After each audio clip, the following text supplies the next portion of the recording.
The people who change your life rarely arrive with a warning. Rain slammed against the restaurant windows so hard it sounded like handfuls of gravel thrown from the sky. Chicago blurred behind sheets of water and reflected neon. I stood across the street clutching my coat tighter around my shoulders, staring at the glowing sign above the entrance. Hale House. Everyone in the city knew the name. Most people came for the food. Some came because they wanted to be seen. A few came because they wanted Vincent Hale to notice them. I wanted none of those things. I only wanted somewhere warm enough to stop shaking. My shoes splashed through puddles as I crossed the street. The cold had settled deep into my bones hours ago. My hands felt numb. My thoughts felt worse. The entire day had unfolded like a nightmare I could not wake up from. Strange phone calls. Questions I could not answer. A feeling that someone was waiting for me to make a mistake. By the time I reached the restaurant doors, I barely remembered deciding to enter. Warm air rushed over me the second I stepped inside. The smell of fresh bread and roasted garlic filled the room. Soft jazz drifted through hidden speakers. Crystal lights reflected across polished floors. For a moment I simply stood there. People laughed. Glasses clinked. Conversations floated through the air. It felt like a completely different world from the storm outside. Then several guests turned toward me. I immediately understood why. My hair was soaked. My coat looked like it had survived a hurricane. I lowered my eyes and tried to move toward a quiet corner. My heartbeat refused to slow. Something inside me kept whispering that I should leave. Keep moving. Do not stay anywhere too long. Yet my legs felt heavier with every step. The dining room stretched before me in a blur of gold light and white tablecloths. I reached the center of the restaurant before dizziness hit. The room tilted slightly. I grabbed the back of an empty chair. My breathing became uneven. I hated this. Hated feeling weak. Hated the fact that strangers were watching. Somewhere across the room a conversation stopped. Then another. Silence slowly spread through the restaurant. Confused, I lifted my head. Every person seemed focused on the same direction. Not me. Someone behind me. I turned. A man sat alone at a private table near the windows. Dark suit. Silver watch. Calm expression. He looked completely untouched by the chaos around him. Yet the moment I saw him, I understood why the room had gone quiet. Vincent Hale did not need to raise his voice to command attention. He only needed to exist. His eyes met mine. Sharp. Observant. Unreadable. Something changed in his expression almost instantly. Not pity. Not curiosity. Recognition. As though he had noticed something nobody else could see. My vision blurred again. The chair slipped from my hand. I heard footsteps. Heard distant voices. The restaurant lights seemed impossibly bright. Then everything faded except one sound. A deep, controlled voice cutting through the silence. Bring her to my office. When I opened my eyes, the first thing I noticed was silence. Not complete silence. The kind that exists high above a city where traffic becomes a distant hum and rain turns into a soft rhythm against glass. For several seconds I stared at an unfamiliar ceiling and tried to remember where I was. Then the restaurant returned to me. The bright lights. The crowded dining room. The man by the window. My heart immediately sped up. I pushed myself upright too quickly and dizziness followed. The room around me looked nothing like a hospital. Dark wood shelves lined one wall. A fireplace glowed quietly nearby. Floor-to-ceiling windows revealed a breathtaking view of Chicago shining beneath the storm clouds. I was in an office. A very expensive office. A folded blanket rested across my legs. Someone had even left a glass of water beside the sofa. The realization unsettled me more than if the room had been empty. I swung my feet to the floor and stood. The moment I did, a deep voice spoke from somewhere behind me. You should sit down for another minute. I froze. Vincent Hale stood near the windows holding a cup of coffee. His jacket had been removed, leaving only a dark dress shirt with the sleeves rolled neatly to his forearms. He looked exactly as he had downstairs. Calm. Controlled. Impossible to read. Where am I? I asked. My office. His answer came easily. Above the restaurant. I glanced toward the door. How long have I been here? About an hour. I folded my arms. I should leave. Vincent took a sip of coffee. You can. The response surprised me. No argument. No pressure. Just a simple statement. Then why am I still here? For the first time, a faint expression crossed his face.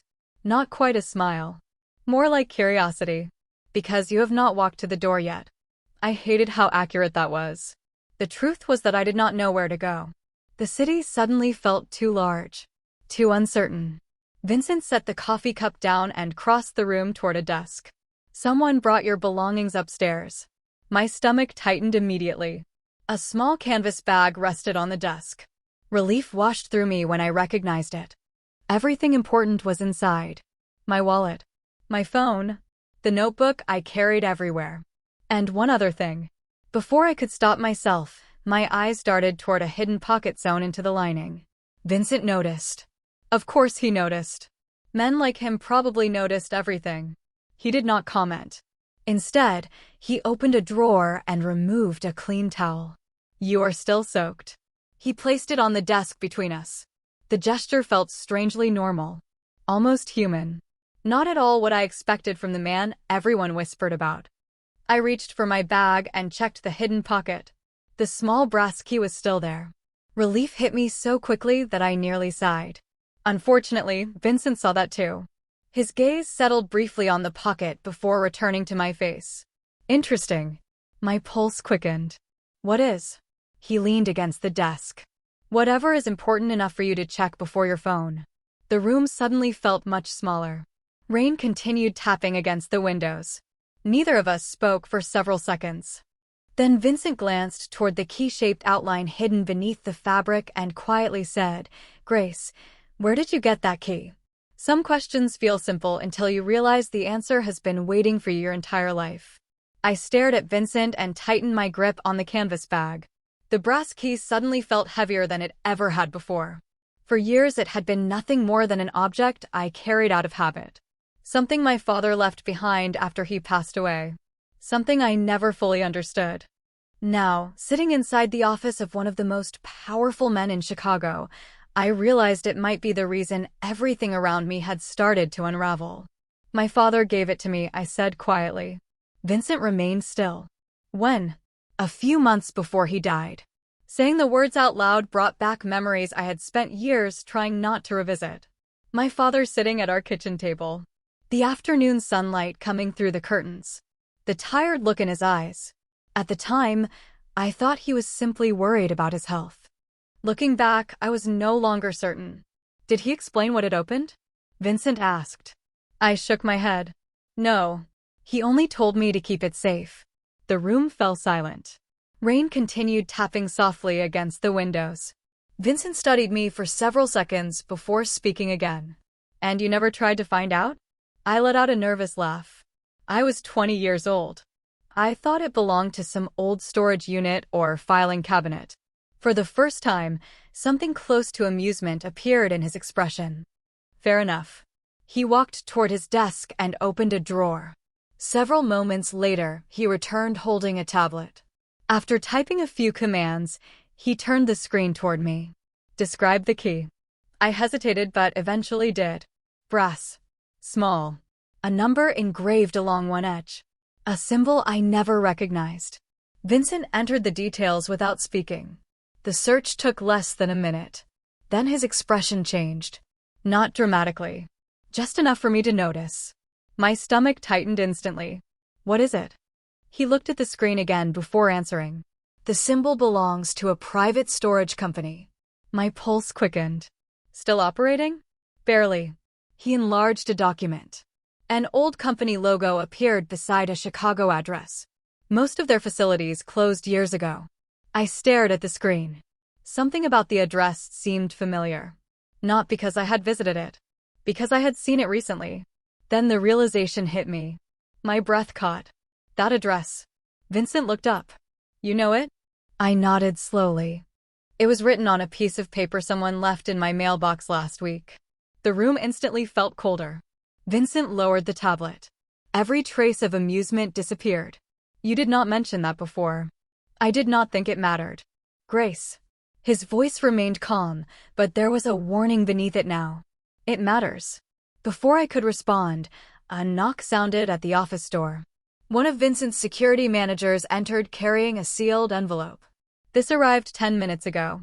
Vincent accepted it and immediately noticed there was no return address. My heartbeat accelerated. Somehow I already knew it had something to do with me. He opened it carefully and removed a single sheet of paper. Then he handed it across the desk. The message contained only one sentence. "We know she still has the key." Some names carry enough weight to change the air in a room. I stared at the message in my hands while my heartbeat echoed in my ears. "We know she still has the key." The sentence was short, simple, yet it felt as though someone had reached into my life and pulled back a curtain I did not even know existed. Vincent took the paper from me and studied it again. His expression remained calm, but I was beginning to understand that calm did not mean unconcerned. If anything, it usually meant the opposite. "Who are they?" I asked. Vincent folded the paper and placed it on his desk. "That is the question." Rain continued falling outside. The city lights reflected across the glass walls of the office. For the first time since arriving, I felt trapped between two different worlds. One was the ordinary life I had known for years. The other was whatever secret my father had carried long enough to leave behind a key and a trail of unanswered questions. Vincent picked up the tablet again and opened several files. "There is something else." My stomach tightened immediately. "What?" He enlarged an old record connected to the storage company. Most of the information meant nothing to me. Addresses, registration numbers, archived documents. Then my eyes landed on a name. Vincent noticed my reaction. "You recognize it?" I swallowed hard. "Maybe." The name printed across the screen was Warren Cole. I had not heard it in years. Yet the moment I saw it, a memory surfaced. My father standing in our garage late at night talking on the phone. His voice unusually tense. One sentence had stayed with me all these years. "Stay away from Warren Cole." At the time, I thought it was work-related. Now I was no longer sure. "Tell me," Vincent said quietly. I explained everything I remembered. The garage. The phone call. The warning. The uneasy feeling in my father's voice. Vincent listened without interrupting. When I finished, he leaned back in his chair. The silence lasted several seconds. "That name matters," he finally said. "Why?" He looked toward the city beyond the windows. "Because Warren Cole and I crossed paths a long time ago." The answer surprised me. "You know him?" I knew him. Something about the wording stood out immediately. Knew. Past tense. Vincent rarely volunteered personal information. The fact that he mentioned Warren at all felt significant. Before I could ask another question, his phone vibrated. He glanced at the screen and answered. The conversation was brief. Less than a minute. Yet when it ended, something had clearly changed. "What happened?" I asked. Vincent set the phone down. "The storage address connected to your key." My pulse quickened. "What about it?" He held my gaze. "Someone accessed the records this morning." The room suddenly felt smaller. "Who?" Vincent opened a security image on the tablet and turned it toward me. A man wearing a dark coat stood near the reception desk of the storage facility. His face was visible enough to identify. My breath caught instantly. I had seen him before. Not once. Several times. Standing across the street from my apartment building. Watching. Waiting. And beneath the photograph, printed in the access log, was the name he had used. Warren Cole. Sometimes fear does not arrive when danger appears. Sometimes it arrives when everything suddenly makes sense. I could not take my eyes off the photograph on Vincent's tablet. The man standing inside the storage facility was the same man I had noticed outside my apartment. The same man who appeared near the library. The same man I had convinced myself was a coincidence. Warren Cole was real. Worse, he was looking for the same thing my father had hidden. My throat tightened. Why would he use his real name? I asked. Vincent remained focused on the image. Because he wanted someone to know he was there. The answers settled heavily in the room. This was not a mistake. It was a message. A warning. Warren wanted us to know he was close. I looked toward the rain-covered windows. The city beyond them suddenly felt unfamiliar. Smaller. Less safe. Vincent stood and walked toward the desk. You should stay here tonight. I immediately shook my head. No, his expression did not change. Grace, I cannot hide in your office forever.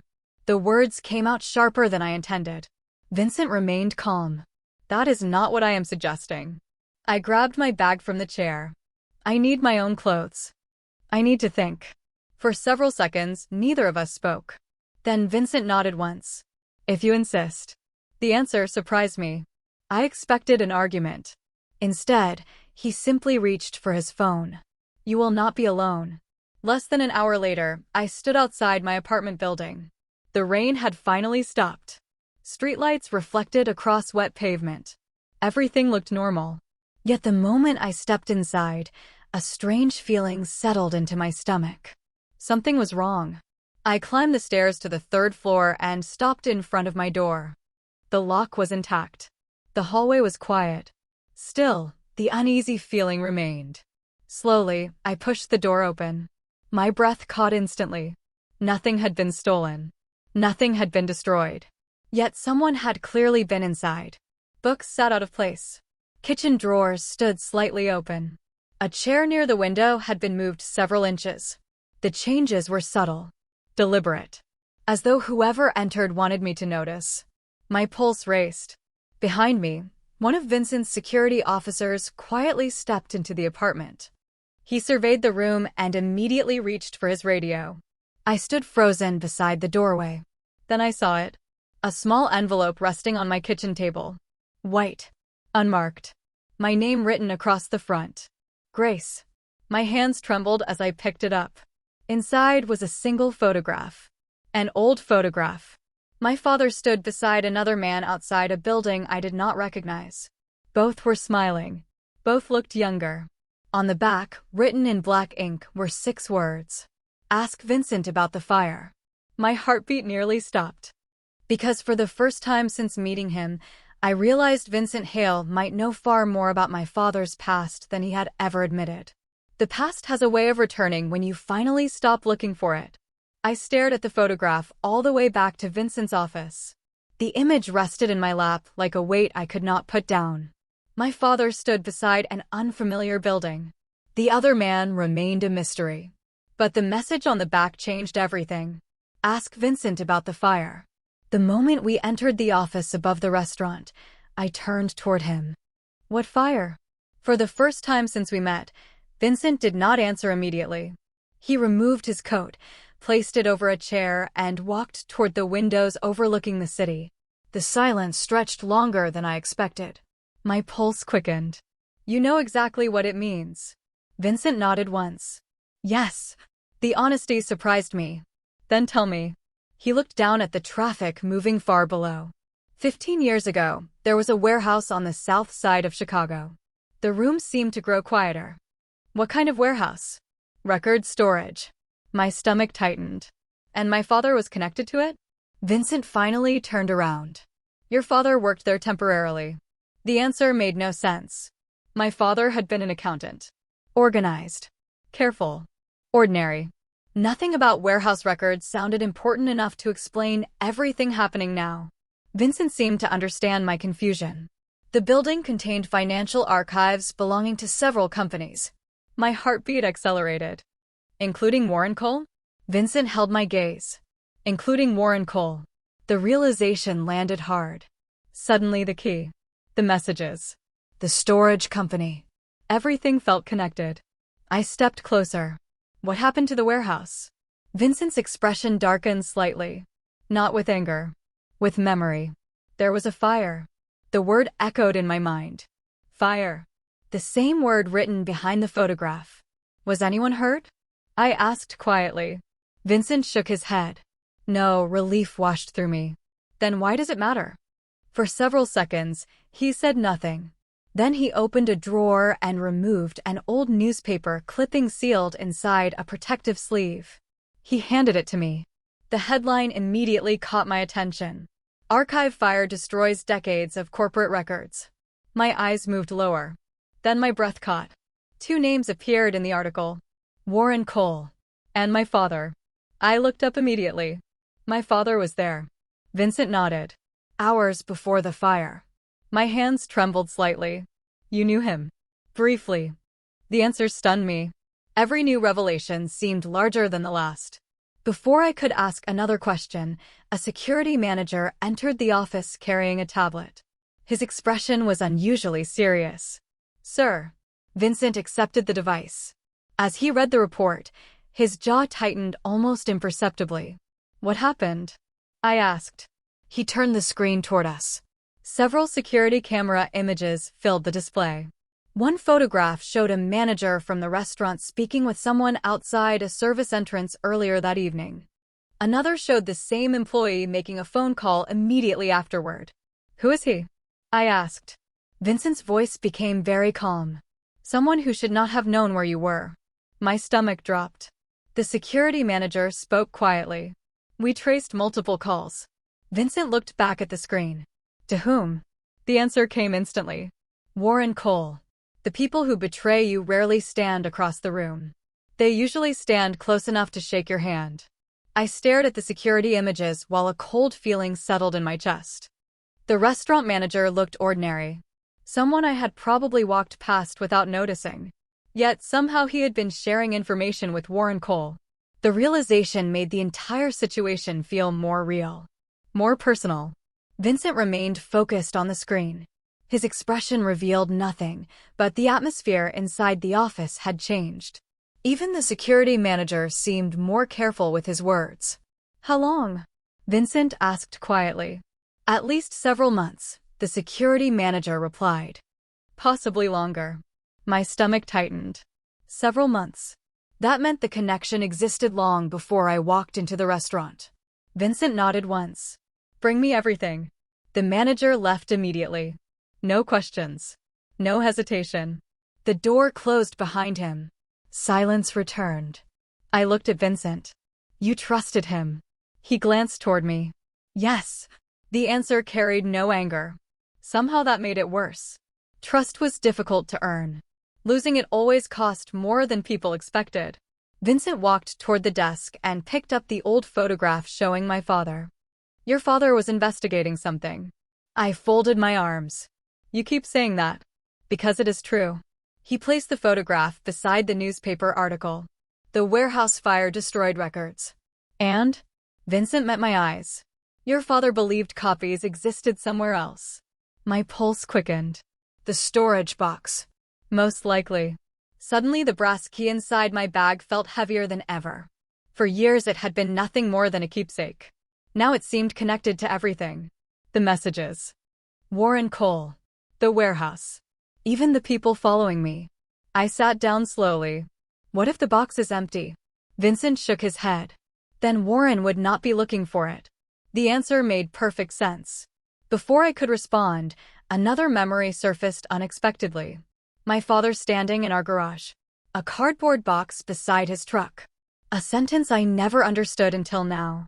If anything happens, remember that the truth is worth more than money. At the time, I thought he was giving life advice. Now I wondered if it had been a warning. I told Vincent about the memory. He listened carefully. When I finished, he opened a map on his tablet. Several addresses appeared across Chicago. One location immediately stood out. The old storage company. We go tomorrow morning, he said. My heartbeat accelerated. Just like that. Just like that. There was something reassuring about the certainty in his voice. Not because he promised success. Because he never pretended uncertainty did not exist. He simply moved forward anyway. Hours later, after midnight, I stood alone near the office windows watching lights shimmer across the city. Chicago looked peaceful from this height. Almost innocent. Behind me, Vincent was speaking quietly with members of his team. Preparing. Planning. Protecting. Then his phone rang. The conversation lasted less than 30 seconds. When he ended the call, I immediately knew something had happened.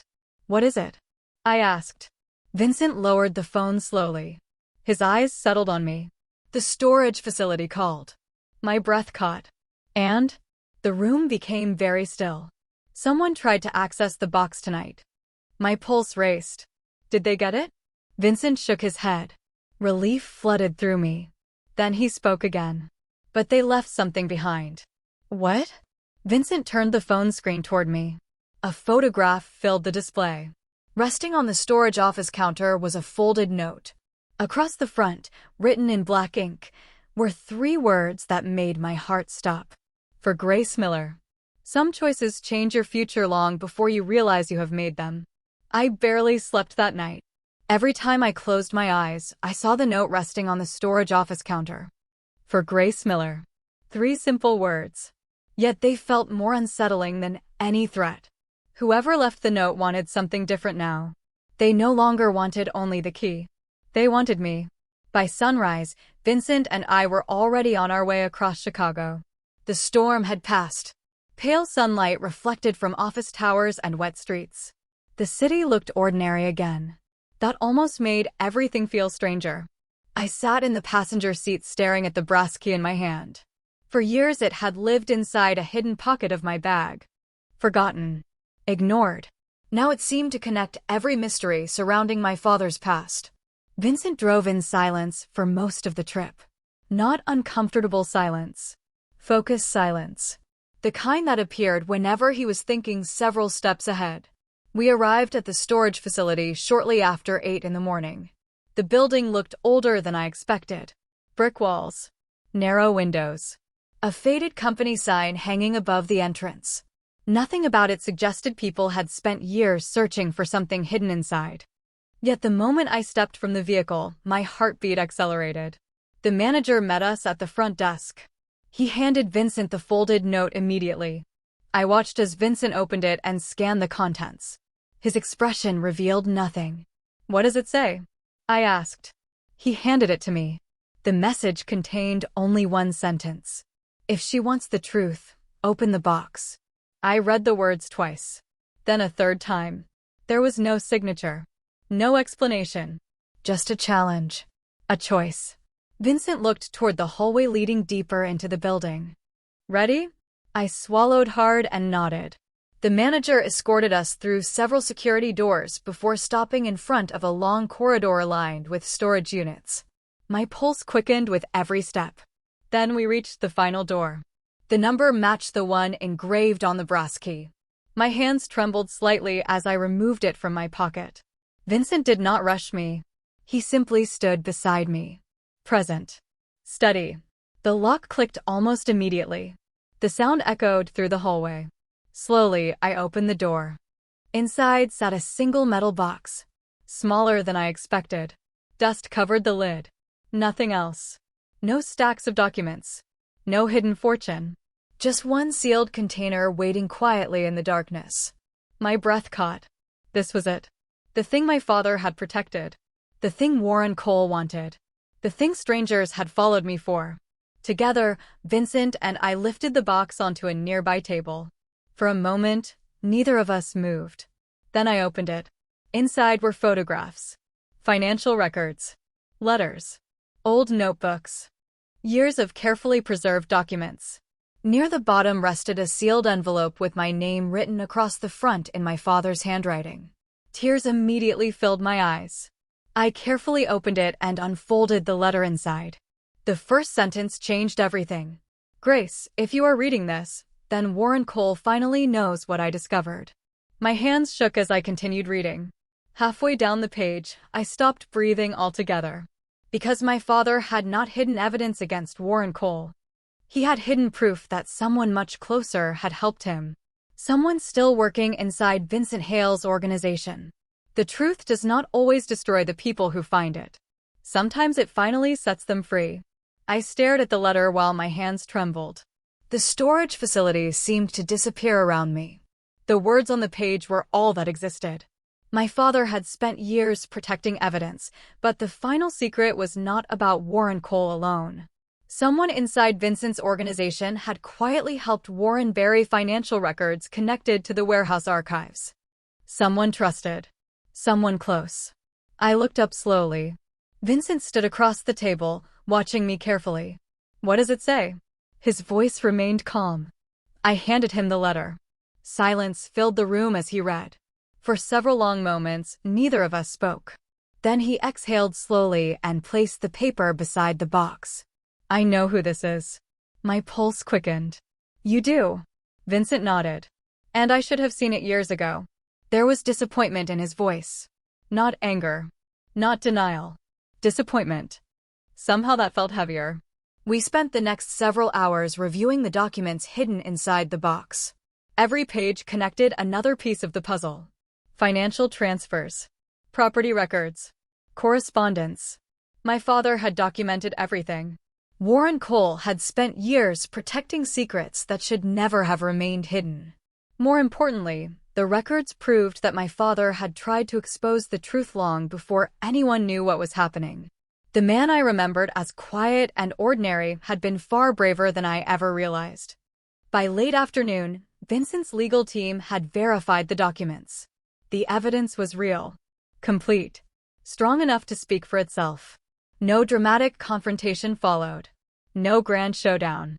Reality was quieter than that. People who had spent years hiding information suddenly found themselves unable to deny it. One by one, they began cooperating. One by one, the truth surfaced. Within days, Warren Cole's influence started disappearing. The questions that followed him became louder than the stories he had spent years controlling. And the person inside Vincent's organization eventually admitted everything after seeing the evidence my father left behind. The secret that had haunted my family for years finally came into the light. Several weeks later, I found myself standing beside the Chicago River on a clear autumn morning. The city looked different now. Not because the buildings had changed. Because I had.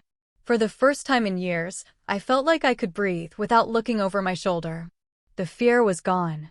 The uncertainty was gone. My father had been right. The truth really was worth more than money. I heard footsteps approaching and smiled before turning around. Vincent. He stopped beside me and looked out across the water. Neither of us spoke immediately. We did not need to. Some silences carry comfort instead of distance. You know, I said quietly, if it had not rained that night, I never would have walked into your restaurant. A faint smile appeared on his face. And if you had not walked in, none of this would have happened. I laughed softly. That is one way to look at it. Vincent glanced toward me. I prefer another. What is that? For a moment, he simply watched the river. Then he answered. Sometimes the worst day of your life is only the beginning of a better one. The morning sunlight reflected across the water as we stood there together. And for the first time since this journey began, I realized something important. My father had left me more than answers. He had left me the courage to face them. And Vincent Hale, the man everyone feared, had become the one person who stayed beside me while I did.